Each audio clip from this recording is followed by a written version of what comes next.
Fact, boys and girls, huwag ka dyan sa dilim, halika!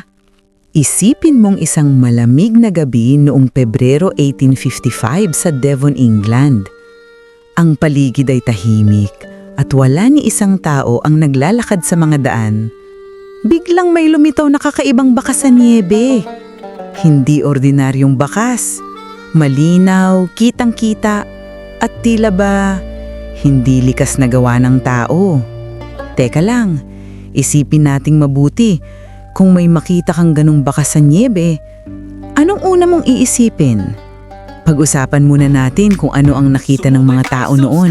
I am Reyna at welcome to Gasera ng Factio Daily. Sa umaga ng Pebrero 9, 1855, natuklasan ng mga residente ng Devon ang mga bakas sa niebe na tila binitiwan ng isang nilalang na may dalawang paa. Ang distansya sa pagitan ng mga bakas ay hindi karaniwan at ang hakbang halos 1 metro kada hakbang na mas mahaba kaysa sa normal na hakbang ng tao.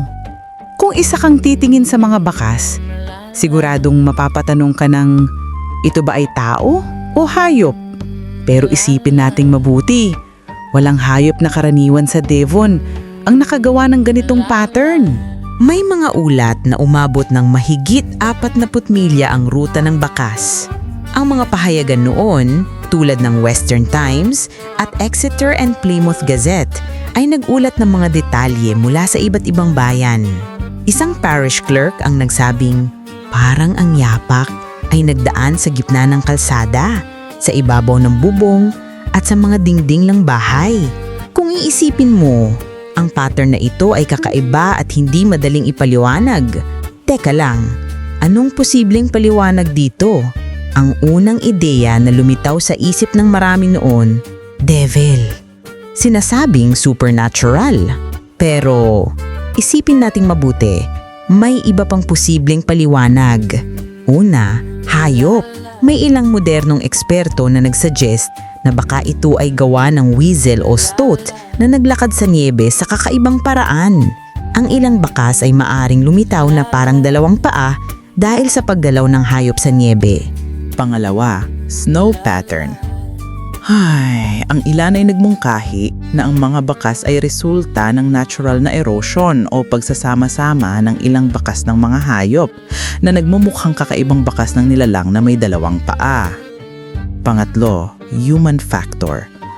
Posible ring mga tao ang gumawa ng bakas bilang biro o eksperimento, bagamang walang konkretong ebidensya na may ganitong ginawa nung panahong iyon. May mga conspiracy theories at iba pang spekulasyon, ngunit iwasan natin ang mga ito sa usapan. Focus tayo sa dokumentadong ebidensya. Ang Devil's Footprints ay naiulat sa iba't ibang pahayagan at personal diaries. At ang pattern ay consistent sa maraming town sa Devon, ngunit walang sino mang nakakita sa mismong nilalang. Ngayon, isipin natin ang scientific perspective. Ang modernong analysis ay nagpapakita na maaaring ito ay kombinasyon ng unusual animal behavior at snow condition. Ang ilang eksperto ay nagmungkahi na rabbit tracks o small mammals na lumundag sa niebe ay maaaring magmukhang 2 paa sa tamang distansya. Hindi ito ganap na paliwanag, ngunit nagbibigay ng natural at makatuwirang posibilidad. Teka lang, bakit may mga reports na lumundag sa bubong at across rooftops? Maraming testimonies noon ay maaaring exaggerated o maling interpretasyon dahil sa limitadong scientific knowledge at observational accuracy noong 1855.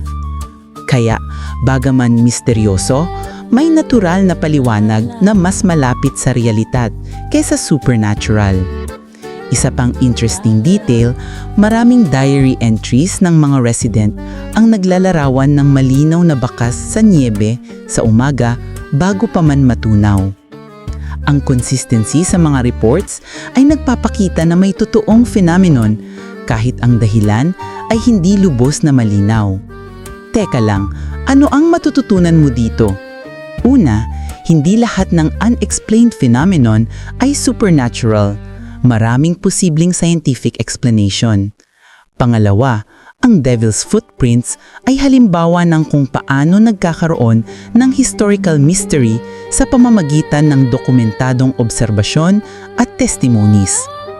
Pangatlo, ito ay paalala na science at folklore ay pwedeng mag-intersect at minsan, ang pinakamahalagang bagay ay ang pagtatanong at pagsusuri ng ebidensya. Anong masasabi mo? Sige, mag-comment ka sa baba. I am Reyna, tandaan mo, hindi makakapagtago ng matagal ang katotohanan sa dilim. Pagkat hawak mo ang gasera, sindihan mo lamang. Fuck yo baby, Nadyan mo na pa kung bakit umiilaw ang kidlat o kung paano nagsimula ang unang pag-ikot ng mundo sa araw. Bakit ang puso